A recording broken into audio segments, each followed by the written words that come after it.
আমরা শাকিব খানকে এখন যেভাবে দেখি আমরা সেটাও আশা করিনি। যেখানে মাসে 4টা-5টা ছবি করার কথা সেখানে বছরে 4টা ছবি, এটা আমার কাছে মনে হয় না যে এটাকে টিকে থাকা বলে। সিনেমায় তো আমি না, অনেকেই কাজ করছে না, কাজ হচ্ছে না, ওভাবে কোয়ান্টিটি নেই, এজন্য কাজ করা হচ্ছে না।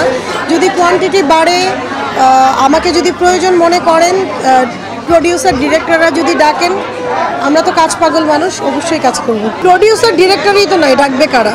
ছবি যদি বানান ওনারা তাহলে তো ডাকবেন, হলই নাই। যেখানে হল নাই সেখানে প্রডিউসার ডিরেক্টর নাই। প্রডিউসার ডিরেক্টররা আগে কামব্যাক করুক, তারপর আমাদের ডাক পড়বে। আমরা আছি, প্রডিউসার ডিরেক্টররা নাই। আমরা আশাবাদী আসলে একটু কঠিন হয়ে যাবে, তবে আমরা তো আশা করি। আমরা যেখানে আছি আমরা তো আশা ছেড়ে দেই না। অ্যাজ লাইক মনে করেন ডক্টরের মতন, ডক্টরের কাছে যখন রুগী থাকেন, ডক্টর কিন্তু রুগীকে ব্যাক করে দেয় না যে মারা যাবে। তো আমরা আমাদের চলচ্চিত্রটা যতই পড়ে যাক, যাই হোক, আমরা সবসময় আশাবাদী যে এটাকে আমরা ওভারকাম করে যেন একটা ভালো জায়গায় নিয়ে যেতে পারি, আমরা যেন কাজ করতে পারি। আর যাদের টিকে থাকার কথা ছিল তারা পৃথিবীতে নেই, যেমন মান্না ভাইয়ের কথা বলবো।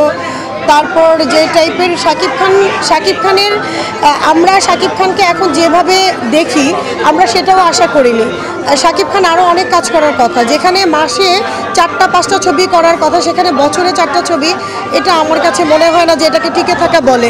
আমরা আরও দেখতে চাই অনেকক্ষণ কি পাওয়া যাবে যখন ছবির আমাদের বিজনেসটা আবার গ্রো করবে। আপনারা দায়ী, আমার মুখে কিন্তু কোনো মেকআপ নাই, লাগাই দিবেন এটা একদম।